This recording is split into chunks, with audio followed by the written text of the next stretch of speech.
Hello, good morning, ladies and gentlemen. Welcome to The Scoop here on Thursday, the very first day of September, as it is September 1st today. How are we all doing? How are we all doing? It's now Thursday. We're very nearly at the weekend, ladies and gentlemen. I know it's been a lot. It's only been a 4-day weekend. It's been a 4-day weekend. It's been 4 days this week. Well, 3 days as of today, but a 4-day week in terms of working in the UK this week, which is absolutely fantastic. If you remember that I've got a 4-day week next week and then a 4-day week the week after as well. Fantastic. I mean, Graham's off all this week, so if anyone's winning, it's absolutely Graham. Yeah, as you can tell, I was meant to be back in the office today. I got towards Oldham and my car decided to fuck up again. I think it's very close to being put on the scrap pile now, if I'm being perfectly honest. Like, I've got 117,000 miles on the clock now, my DS3. Like, Samantha didn't necessarily give me the car, but for me to be able to get to Blackpool at the time, 5 days a week, from here, obviously it's putting a lot of miles on the car. I only going 3 days a week now, which is still around about 430 miles a week in the car. So as you can see, the maintenance is starting to tick up now because this only happened 8 weeks ago. I don't know what it is. I mean, this is absolutely nothing to do with the show. I don't know if any of you guys are mechanics or anything like that. Hopefully when I take it into the garage tomorrow, they'll actually find a fault with it this time. But I was going down the slip road, moving across the lanes. Obviously, you start off in the slow lane and you move all the way across. So I'm coming down in third gear, moving to the first lane. And then as you're starting to pick up speed, you're going 50, 55, 60. You start to move into the other gears. Now, as soon as I get to about 60 miles an hour, I'm just about to put it into fifth gear as I'm moving across, obviously moving through the cars. And then the engine just kind of goes poof, but then picks back up again. But then the engine light comes on. And I'm like, this is the second time it's happened in about 8 weeks. And the first time when I took it to the garage, they took it for test drives and put it on the diagnostics machine and they couldn't find any fault with it. They said that it drives perfectly well. And I'm like, I know that. I know the car drives well enough, but there's a reason why the engine light keeps on coming on. And it happened again today. And there was no way that I'm driving to Blackpool for the car to fail and then not being get home from Blackpool with the car still at the office. It's just not good. It's just, I need the car. So it's hopefully going into the garage tomorrow. They phoned them today, so they're going into the garage. But that is the reason why I am at home in my office today rather than being in the studio. And believe me, getting up at 5:20 to leave the house at 6 o'clock and then for your car to fuck up, it's torment. It's genuinely torment, but I suppose it comes with the job. Obviously, you're having to drive all that way. The mileage is starting to rack up now. So, I mean, I do need it sorted out by tomorrow, if possible, because I'm going to Cardiff on Saturday to go and watch Clash at the Castle with Ravi and the rest of the boys. So, fingers crossed that fucker ends up working. It's a diesel car. Surely a reader should pick up the fault code. Yes, this is what I did last time when it got sent into the guys at the garage. They put it onto the diagnostic. The code came up. They tested the code or whatever they need to do with the code. They tested it and there's like, we can't find a fault. But this is the second time that it's happened now. But the car still drives okay. Like, I had to come back on the motorway because I was on the motorway on the way to Oldham. So I got into the hard shoulder, turned the engine off, turned it back on again, started cycling through my gears as I get back onto the motorway to end up coming back off, and it was absolutely fine. They felt like there was nothing wrong with the car. But it's one of those things like, do you really want to be 65 miles away from home? That's not even, that won't get me. It's about 75 miles. Do I really want to be 75 miles away from home with my car not being in any use whatsoever, and then Samantha having to come and pick me up as somebody else comes and sorts the car out? Probably not, but it is one of those things. Turbo. Well, I thought it was a turbo the first time. It wasn't. So fingers crossed that it isn't going to be that this time because that will cost me a fortune. The turbo has gone on it about 16, 17 months ago. And it did get changed. So I don't know. I didn't get a ticket gutted. Well, the tickets are still on sale, lads. So there's still loads left. So I've heard countless people telling me that they can't get a ticket. I don't know where the hell you're looking because there's still loads. I actually got an email yesterday from the newsletter saying there are still tickets available. It's not the super expensive ones. So you definitely can. Tino says, have you tried manually purging the DPF? It used to get clogged. I don't know what that means.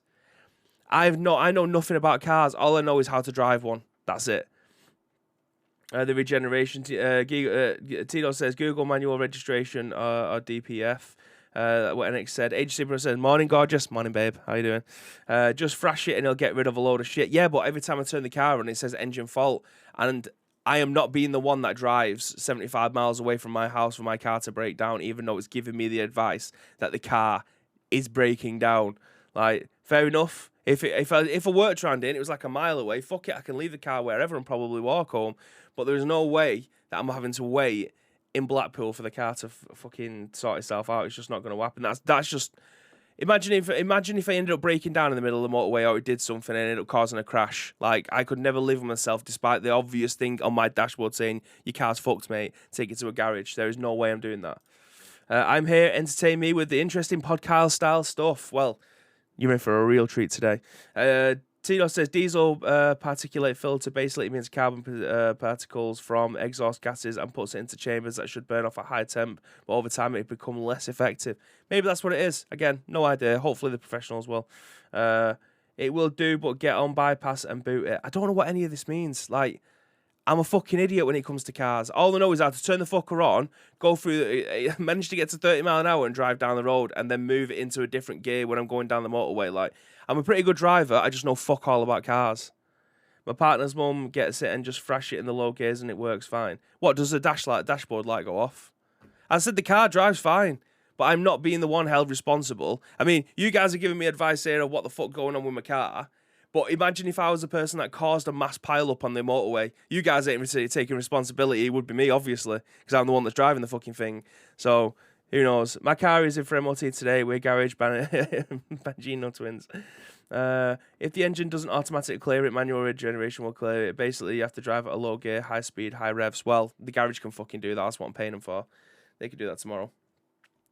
I think from memory it's 4K revs. Well, I'm not sitting in my car. I'm not sitting outside. Will that remove the light? For 30 minutes? You think I'm going to sit there burning diesel in my car in the driveway on 4K revs for 30 minutes? People will be thinking I've gone senile. Get the engine temp by thrashing it. It will burn the carbon off all the way down. Well, I'm not fucking doing it, mate. That's what garages are for. They can throw my car on whatever they need to do to burn it off. It might end up costing me 100 quid, but there is no way that I'm sitting outside burning diesel. They started to replace it for £800. Well, I'm sure. I tell you what, you come down, I'll give you £300 and you can sit in my car, sit outside and you can do it. What car is it? It's Citroen DS3. It'll cost more in diesel than it'll be in the garage. Exactly. It's ridiculous, but yeah, I suppose that's the price of having a car, eh? It's going to fuck up, especially at like 117,000 miles on the clock. It's going to get clogged up. It's going to have a lot of shit. No, drive it and do it. I think you're forgetting about the part where I don't want to do that.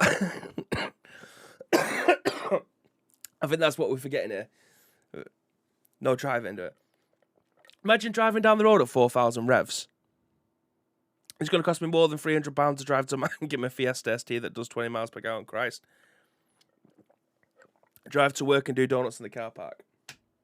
Anyway, you come here for video game news, and that's essentially what I'm going to try and give to you today, despite knowing full well that my fucking bank balance is going to be depleting by the very second at the thought of my car sitting on the driveway doing 4,000 revs for 30 minutes. But anyway, this is a scoop. The UK's #1 video game podcast, even if we do say so ourselves. And by God, do we say that. We go live each and every single weekday at 10 a.m. As you can see, I'm getting better as well. As you can tell, I'm getting better. We go live each and every single weekday at 10 a.m.-ish. On twitch.tv/Ice Cream Uploads. If you can't join us then, don't worry about it. We've got your back. You can find this podcast and any of our on-demand services, including Google Play. Let me just get rid of this vapor candle, because I think this is what's tickling my throat. All right, let's put that there. You can find this podcast if you really want to. If you haven't turned off already, you can continue to find this podcast on any of our on-demand services, including YouTube, Twitch, obviously, after the show's finished, and including all of our podcast services like Google Play, iTunes, Spotify, and SoundCloud. There we go. We've got all 4 of them. We have 4 news articles for you today, starting with the one that probably enticed you to be here in the first place, about Facebook gaming potentially closing. Is it being scrapped? I suppose you're going to have to find out in a second. And we have 3 more news stories as well about PlayStation Plus September's extras and what we can be finding with that. And Nintendo Direct could be happening fairly soon. We're going to get some more information on that. And it looks like Halo Infinite's campaign co-op might have been delayed again, which is a crying shame because I'm actually looking forward to playing that for the first time with Graham when it arrives, because that's what I'm looking forward to be playing. Going back through the chat then before moving to the next one. Sorry, before we move into the first one. Drive to work and do donuts in the car. We've done that. Fiesta, my A35 does 170 to a full tank, driving like a granddad. I thought I was talking about Forza 8. Mate, I did it on the M5 and my Seat Altea. It's not fun seeing Arctic lorries bearing down on you. I drive an average of 14.4 miles per gallon. Tina says, do you drive a Hummer? Says Henix. Ad says, it's dead. It has been a while. Switch Pro Breath of the Wild 2, 2023. Yeah, no. But moving into our first news article of the day then. Finally, we'll get there. I know you've been waiting a long time for this. And it's the fact that Facebook's gaming mobile app is shutting down later this year. The web-based version, however, will remain online, written by Emma Roth over at The Verge. And she states that Facebook's gaming app for iOS and Android is shutting down a little over 2 years after it's launched. In a notice sent to users, Facebook says that the app will no longer work or be available to download starting October 28th, 2022. Facebook launched gaming in 2018 as a way to compete with Twitch, YouTube, and Mixer at the time, and later rolled out an accompanying app on mobile in 2020. To help attract users to a market largely dominated by Twitch and YouTube, Facebook Gaming added the Creator Program along with additional features to help build out its platform, such as the ability to co-stream. In 2020, Facebook Gaming absorbed Mixer, Microsoft's failed streaming platform that had company recruiting streamers like Ninja and Shroud. And this is the message that's been sent. This was actually supplied by Mr. Graham Day himself, despite him being on annual leave. He's still doing a job, do you know what I mean? He's still supplying you with the news stories as and when he can. And the notice says that after this date, I'll start at the top. It's right there. Beginning on October 28th October. Beginning on 28th of October 2022, the Facebook gaming app for iOS and Android will no longer be available. After this date, the app will no longer work. You can download your gaming app search data right here. We would like to extend our heartfelt thanks to all of you for everything that you have done to build this thriving community for gamers and fans. Since the app first launched, there was truly a community-led effort to bring new gaming features to Facebook. Despite this news, our mission to connect players, fans, and creators within the games that they love hasn't changed, and you can still be able to find your games, streamers, and groups when you visit gaming in the future. In the Facebook app, the Facebook gaming team. Despite the app's imminent shutdown, the web-based version of Facebook game streaming platform will remain online. In 2019, YouTube took away its gaming app, saying that it caused confusion amongst users and incorporated the gaming hub into the main YouTube app instead. Facebook didn't provide a reason for it shutting down the app, and the company didn't immediately respond to The Verge's request for comment. We want to extend our heartfelt thanks to it. We've just read that. That's obviously in the thingy at the top. Facebook has a lot invested in its gaming platform, and so do the streamers. The platform scored brilliant exclusive deals with creators like Disguised Toast, who has since left the platform, Brazilian footballer Neymar Jr., and Grand Theft Auto roleplay Rame. Although Facebook gaming rose to popularity during the COVID-19 pandemic, the number of hours watched on the platform and other services has started to taper off. Data from Streamlabs shows that the hours watched across Facebook gaming, Twitch, and YouTube fell 8.4% in the second quarter of 2022. Facebook gaming had the least amount of numbers watched among the three in both first and second quarters of this year, with 803 million in quarter one and 580 million in quarter two. So with Facebook seemingly starting to taper off, starting to move away, starting to shut down some of its services, it's a crying shame for the guys that are over on Facebook. I do watch a little bit of Facebook gaming. I'm going to say that. I do watch a little bit of Z-Laner. He obviously plays with the two-time. I can't mention his name anymore. But if you know, you know. And obviously Wizite as well, who is a content creator that we worked with about 3 years ago now at a Sniper Ghost Warriors Contracts 2 event. One of the nicest guys you probably will ever meet. So I've watched some of his stuff over there as well. And I do think that it is, I don't want to say it's confusing, because if you know where to go, it's easy to find. However, it's just nowhere near as intuitive as what Twitch is. And I feel like Twitch is the gold standard when it comes to watching stuff on YouTube. Roll that back. Compared to YouTube.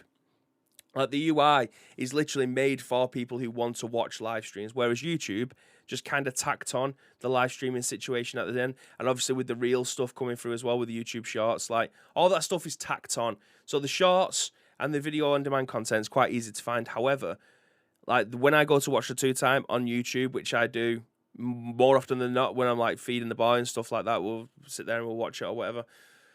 I have to go to his profile, because I watch it so often. When I log onto YouTube, he's at the very, very top as a live now. Like as the first panel when I go onto YouTube on my TV, the app on my TV, he's right there at the top. If he's live, he's right there. And I think that's obviously the algorithm just telling me that because I watch it so often, it's right there readily available. So that's quite easy for me to be able to find for the one content creator that I watch live on YouTube. The rest of it, I literally just use for video on demand services. So the fact that they're getting rid of their designated app does not bode well, in my opinion. Like, this is, again, a crying shame. It's something that they have an infinite amount of money over at Meta or Facebook or whatever they want to call themselves nowadays. They can make their UI and make their platform be as specific and tailored to live streaming, like gaming or whatever it is. If you want to watch someone eat at a restaurant, people do that on Twitch all the time. You can make the side app be as intuitive as that is. It's not. I don't think that's that difficult. As someone who has created very few websites in the past, I don't think it's that difficult to be able to do. However, there's a reason why they're not doing it, and I don't think that they want to be able to put all that money in to be able to make or think that they can compete with Twitch. And that is a little bit of a problem because Mixer went balls to the wall when they came out because they wanted to compete with Twitch. They tried, failed miserably. That they ended up spending so much money to bring the likes of Ninja and Shroud over that they kind of put themselves in the red before they even started.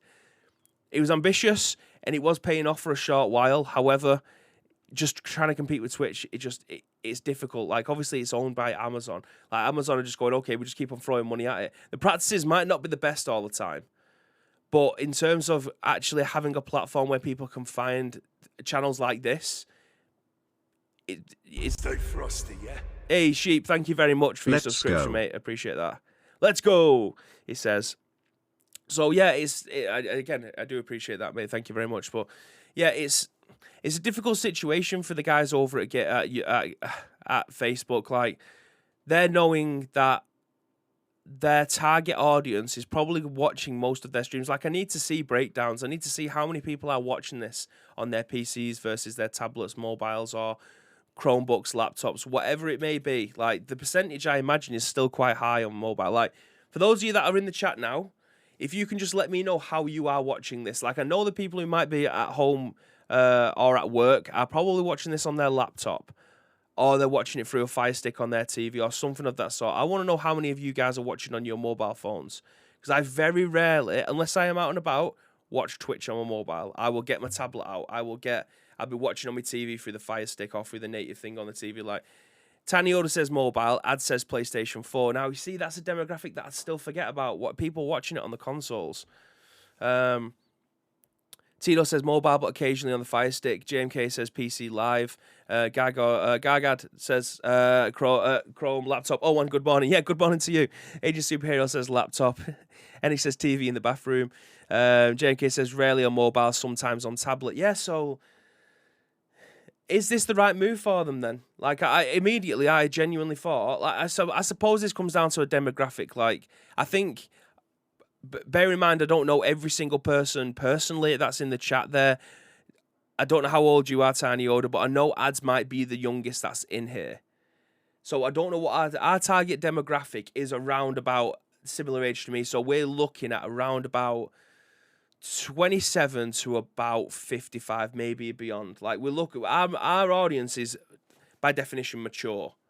That's our target audience. However, if you are a particular type of streamer, your demographic might be younger, so they may be watching it on their mobile more. So we might skew the stats slightly in terms of our demographic, but removing your mobile app signals the end.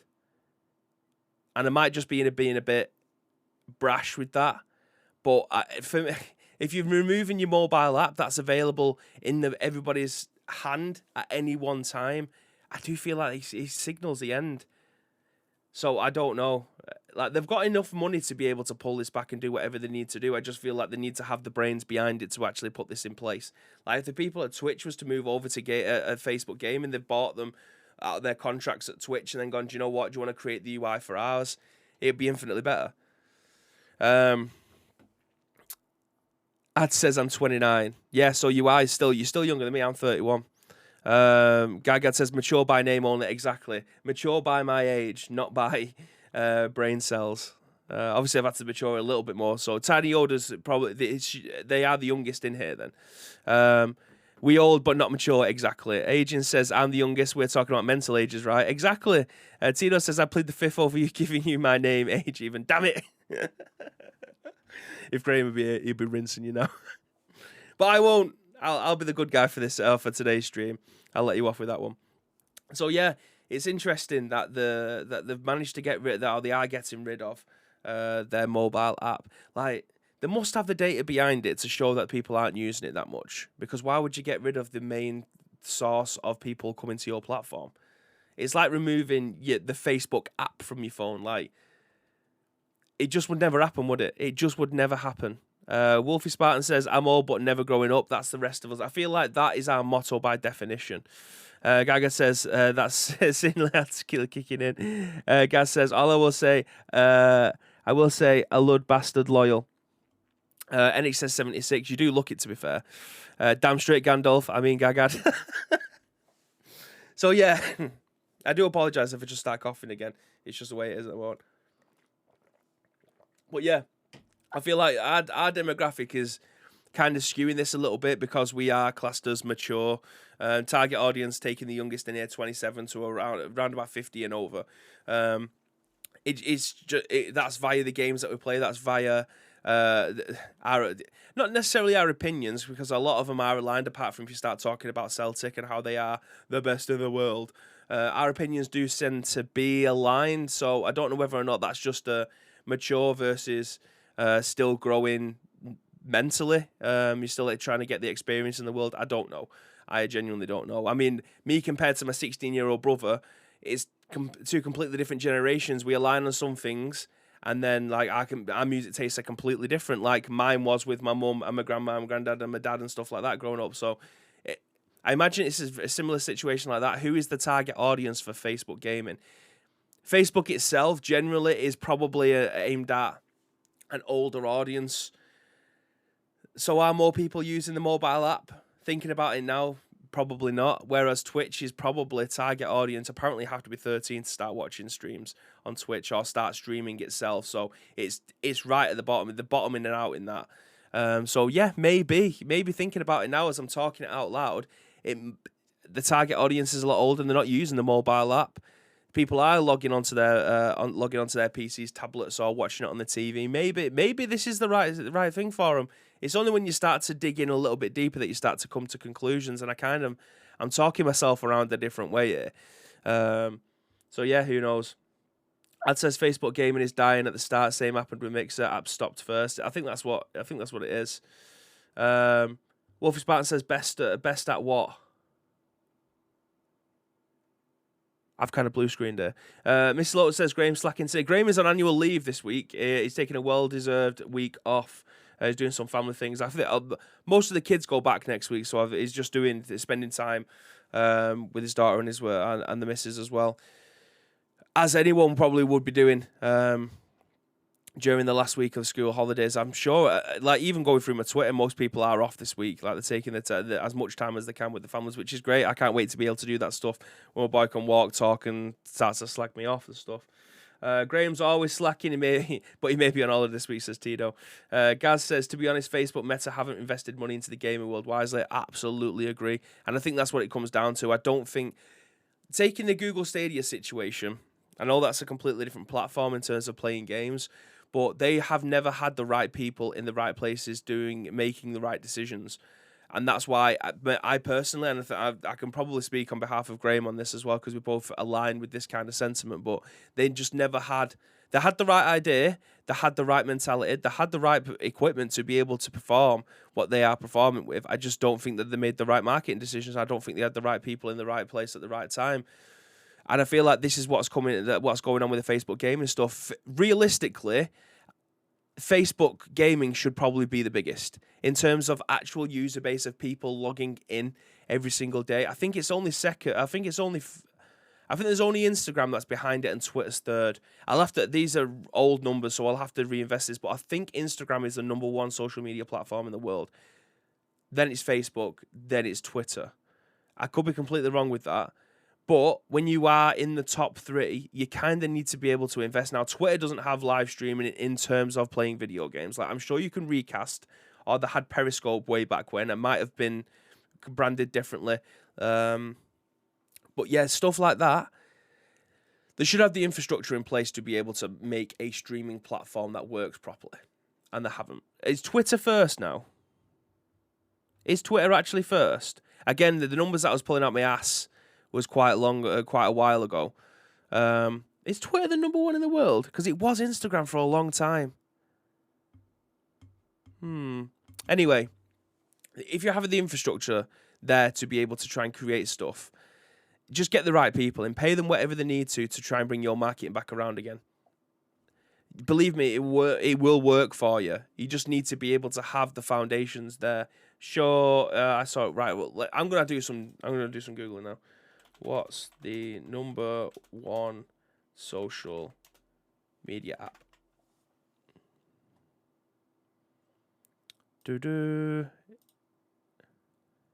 So this is saying it's Facebook's number 1, Instagram's number 2, and Twitter's number 3.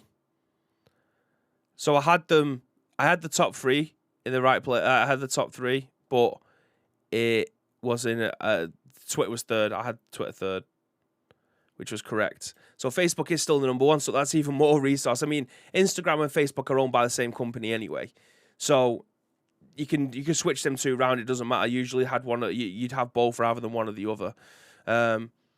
So again, they've got people there. They have the people within that domain. Just make it easier for them to be able to find it. Is all I'm saying. Surely it can't be that difficult if you're having minds being put together. I'm not too sure. Wolfie says, I quit streaming on Facebook when they started muting my copyright-free music and just graying out the dispute button. That sucks, doesn't it? That does suck. I mean, we don't play.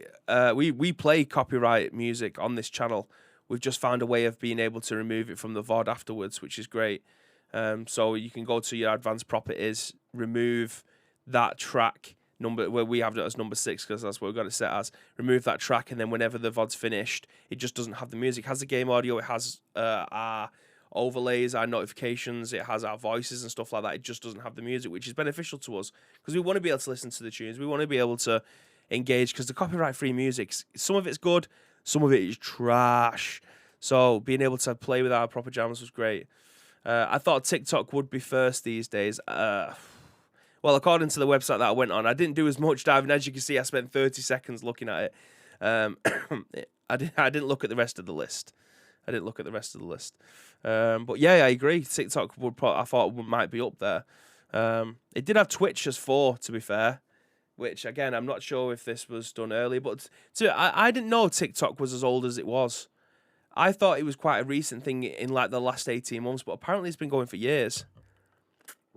I'm too old for TikTok. Samantha sends me all the time where I'm an Instagram Reels guy. Do you know what I mean? I've got my Instagram account. My algorithm's perfect for me.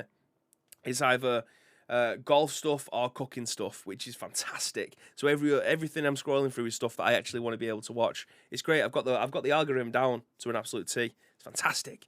But anyway, I've kept you on pins for long enough. Let's talk about some Nintendo stuff, shall we?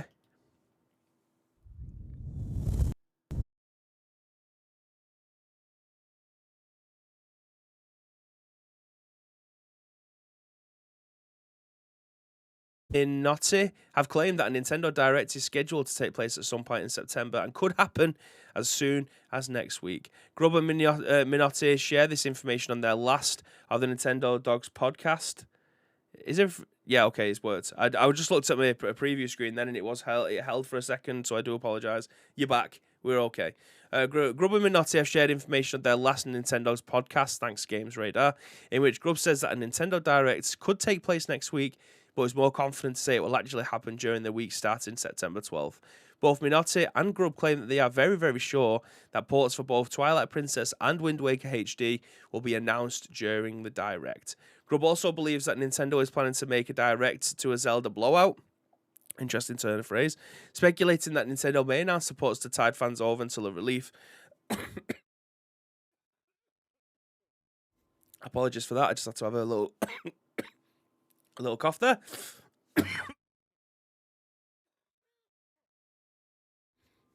Deary me. I'm having a bit of a mare here. Something's tickling the back of my throat. Don't clip that. The release of Breath of the Wild 2 in 2023. Both insiders are also speculating that they may actually get an official title for Breath of the Wild 2 during the event, as well as possibly a Metro Prime remaster announcement and a renewed release date. Christ, I sound like I'm about to start crying. Advance Wars 1 and 2 Reboot Camp. However, it's worth noting that everything besides Wind Waker and Twilight Princess ports is pure speculation from both Minotti and Grubb himself is unsure as just what the direct will entail. And there seems to be a confusion over whether or not it will be a general one or just a mini, but it looks like partner Direct Zelda announcement will apparently be made there. Grubb does not state that third-party games will be announced during the event, although claims that none of the announcements he's heard about are super exciting. While none of this has been confirmed by Nintendo just yet, it does track with the company's history of Direct announcements. And Nintendo hasn't gone without a Direct of the month of September since its Switch's release. So it does stand to reason that there will be one point this year as well. Whether it will include the announcement of Wind Waker and Twilight Princess ports, we'll have to wait and see. Just give me 1 second before I bring the camera back on. You see me choking. Oh, there we go. I feel like I'm back in the room now. I just had a near-death experience talking then. Something was tickling. I don't know what it was. But anyway, it looks like we are going to be getting a Nintendo Direct later this month. If all things considered, it looks like we have had previous, where we have had one in September. In terms of more Zelda ports, this is a no-brainer for them. Like, they've done so many ports of these games over the last 5 years that another one and an easy chance for them to be able to make money is an obvious thing, waiting for the arrival of Breath of the Wild 2. Just keep on sandwiching these games and bringing them out, and people keep on lapping it up. Like, I did see something yesterday about the Last of Us Part 1 remake. That's due to come out soon. There's been a lot of reviews coming out saying it's been outstanding, but a lot of people are balking at the $70 price tag. Despite the game being a complete remake from the ground up, people are disappointed at the fact that the price wasn't around about $30, $40, which is still undercutting the modern day prices for video games. But because it's a remake / remaster / whatever it is that you want to try and dub it as, they're not happy with that. But people will be lapping up the fact that there will be a new, or a remake, or a remaster, or just a port of a new, I say new, a different, a new way of being able to play Zelda there, we got there in the end, for $70, which will probably hold its value forever, as Nintendo games tend to do.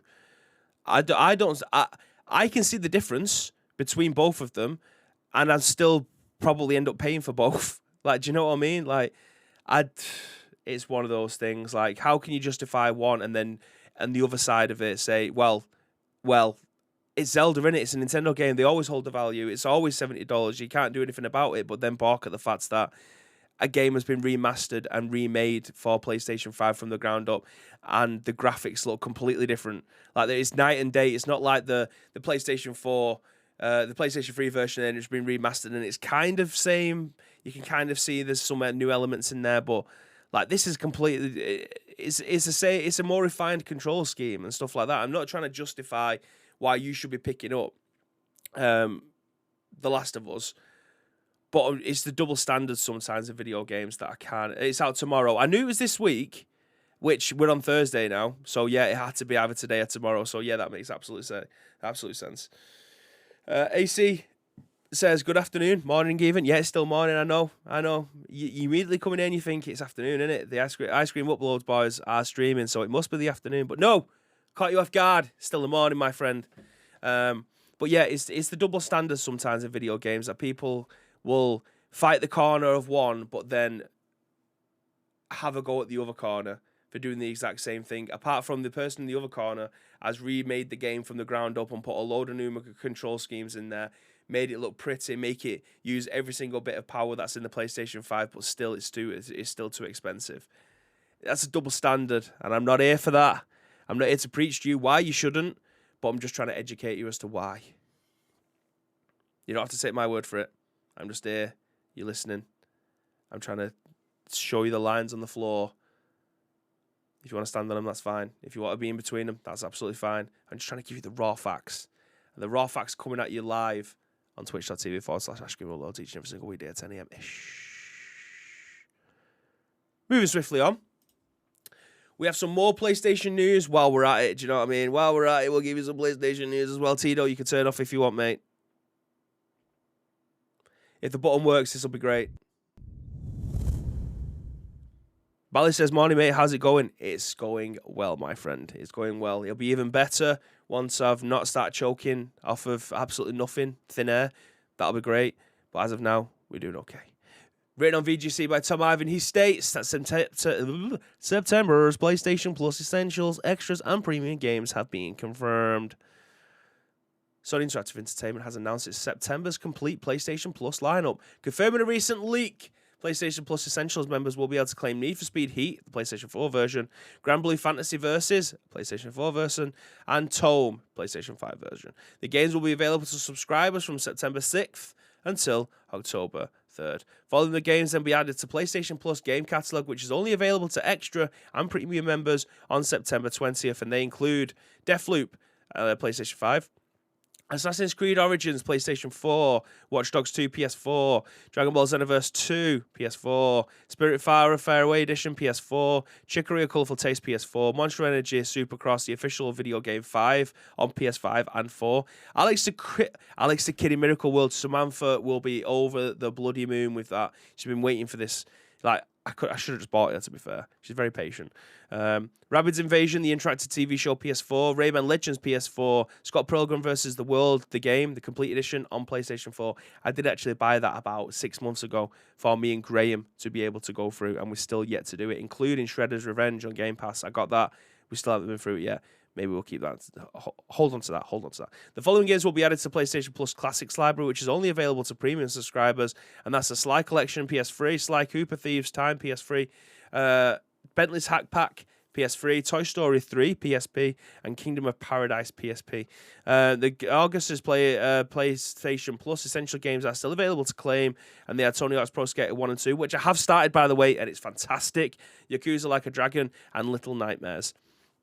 So, all of that is to come. As of September the 6th, in 5 days' time, keep this in mind. You'll have a brand new set of games for you to be able to go through.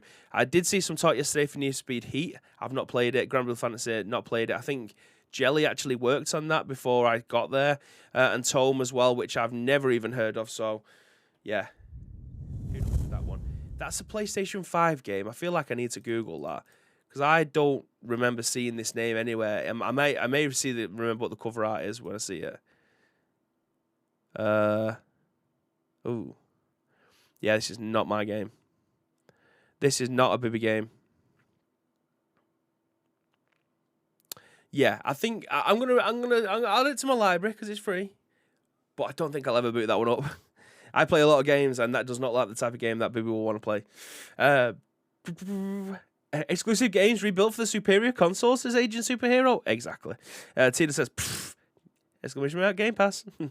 with the obvious Game Pass stuff. JMK says, PS Plus, exclamation mark, nothing. Now we haven't got anything for that. I mean, I can add something for that. Absolutely. Just something enough that Tito goes face palms every time he sees it. That's my aim in life. Just to annoy Tito one message at a time. Not to the point where he wants to kill me. So if I ever go missing, it's probably because I've pushed the line too far, but just enough where he goes. He does that face. That's my aim in life. Yeah, just to annoy him, exactly. Just to be there, being that kind of older brother that just pokes you enough that he gets you a little bit irate just to be able to shout mum at the top of the voice because you're doing everything. That's my aim in life. That's why I get, not the fact that I've got a child or anything like that, but just that gets me up in the morning. You know, just to annoy Tito enough that he just shouts. That's my aim. And I feel like the mission is accomplished quite often, more often than not. But you know what I mean. Just poke it. Just fucking poke it a little bit. Add command, PS Plus, no one cares, Game Pass is far superior. I mean, to be fair, I absolutely wholeheartedly agree with that. I mean, there's no way that you can't. There is genuinely no way that you can't. Like, as a PlayStation enthusiast, despite me having all of the consoles and paying for Game Pass Ultimate so I can play my Game Pass games on my PC and my Xbox downstairs, I can't argue. There's no, it's like arguing that City is a worse team than United. You can't, like, in terms of what has been achieved over the long period of times, United are superior. However, as it stands right now, City are one of the best teams in the world. It's just that we don't have the trophy cabinet to back it up just yet. So that's essentially it's like Game Pass. Like they have all the games there in the collection. They just don't have the people there playing it. Do you know what I mean? I feel like that's a very good comparison. I'm going to keep owning that. Tino says, can't help owning a doorstop and a hairdryer's car. A hairdresser's car. Okay. Adsplay says Xbox Pish Commander Clear. JNK says City who? Bristol City, obviously. God. But anyway, we've got one more news story today, and it's quite a depressing one. And I feel like I've already started to put the boot in on Xbox a little bit, just a tiny bit there. I feel like this is probably going to put this is a drop kick. This isn't putting the boot in. This is a drop kick. It sounds like Halo Infinite's campaign co-op might have been delayed again. Written on VGC by Tom Ivan. This actually hurts me. This does hurt me, to be fair, because I've been waiting to play this campaign so I could play it with Graham, because he hasn't played one for a long, long time. So this is the kind of thing I want to go, hey, Graham, come over here. Look at the Halo situation. Like, Halo's got a lot going on. And again, I've been left disappointed. But anyway, Halo Infinite's long-awaited campaign network co-op could be pushed back again. In a development progress update released in April, 343 said it had a late August target for the final release of the campaign co-op. With the end of August fast approaching, it's now disappeared. Studio Community Director Brian Jarrett responded via Twitter to a fan suggestion that a delay for the future could be incoming. I apologise. Targets are at stake at the ground at the time, but of course, subject to change, he said on Wednesday. We'll have a roadmap update tomorrow on what to expect with Infinite in the months ahead. And this is the little exchange that you can see here. 343 revealed last summer that Halo Infinite's campaign co-op Forge mode wouldn't be available when the game was released in December 2021. Instead, it said the plan was to release the former with the Halo Infinite Season 2 and launch the latter during Season 3. A further delay to the features was later confirmed when 343 extended Halo Infinite Season 1, which was originally expected to conclude earlier this year until May 2022. 343 provided the first look at Halo Infinite's campaign co-op as well as its mission to replay system in an hour-long preview video, viewable above, released in July ahead of its launch to the public test with new features. It recently confirmed that co-op campaign won't support online matchmaking, meaning players who don't have friends to play will need to seek out a teammate themselves using other channels. That's a bit shit, isn't it? Like if you just rub it in a little bit more. If you don't have a friend, we can't find you one. You will have to find one elsewhere. That's super disheartening. You have to go out and find friends yourself. But yeah, this is a shame. I can't really wrap it up any more than that. Like, this genuinely is just a little bit of a shame. We aren't getting the support what I think Halo deserves. Like, Halo was their big game that they wanted to bring out on release. And it feels like 2 years after the fact, nearly 2 years after the fact, we're still waiting for the game to be finished. I'm not going to go as far as to say it's upsetting, but I imagine it is for a lot of people who only play Halo. Like, that's a bit shit. People was dying to be able to play this game with their friends and go through the co-op campaign. Like, they had to extend their first season by about 6 months. Imagine having a battle royale, not a battle royale, a live service game that had an expiry date of like 6 months. Like, people are getting bored after like 6 weeks because they were just playing the same game modes and the same maps over and over again. So it's depressing. We never know. Like, I will always look and think that the grass is always greener on the other side, in terms of if you wait long enough, good things will happen. And I'm always open to the fact that they may just throw out the co-op mode and then show a roadmap of their next 3 seasons worth of content, and then the dates and when they're going to drop. That's what I always think. Rather than getting beat down by the stuff that you don't want to see and the negativity and everything else, I always think, well, they might do something that might blow your brains, and then you're happy going forward. I feel like I'm a super optimist in that respect. I hope to see something like that soon, because I do feel for the people who are hardcore Halo enthusiasts, and they're being shat on from a great height at this moment in time. So fingers crossed for you guys that this will come soon, including for myself. Like, again, I've said it 3 times in this podcast already. I am looking forward. Like, I have put off playing the campaign mode of Halo so that I can experience it with my friend. It's as simple as that. Because we said it was coming. If they'd never said that the co-op was arriving, I would have finished it by now a long, long time ago and probably been satisfied with it. However, the expectations that the co-op mode is coming, I thought, do you know what? I'm not even going to look at it. I will go into this with an open mind and not have it blurred in any way, shape, or form. And that's what I'm waiting for. That's exactly what I'm waiting for. AC still says, I play Tribes. I need to try Halo. Absolutely. Gaz says, Halo has always been an issue. Nothing really shocks me anymore. If it's your big hitter, it needs to have the love, care, and attention. And again, you're probably not going to like me saying this, Xbox fans, but this is the love, care, and attention that I do feel like PlayStation have with their first-party titles. Not all the time. Not every single time, but I do feel like when it comes to their big hitters, they tend to look after them a little bit better than what Xbox do with theirs. Like Forza comes out the gate and it flies. Like it's very rare that something goes extremely wrong with that. But sometimes with the likes of Gears and the likes of Halo, I do feel like they're just being put out on the windowsill just to be laughed at. It's a shame. Because these are the games, especially if you've got good live service content that people are going to keep on coming back and paying money for.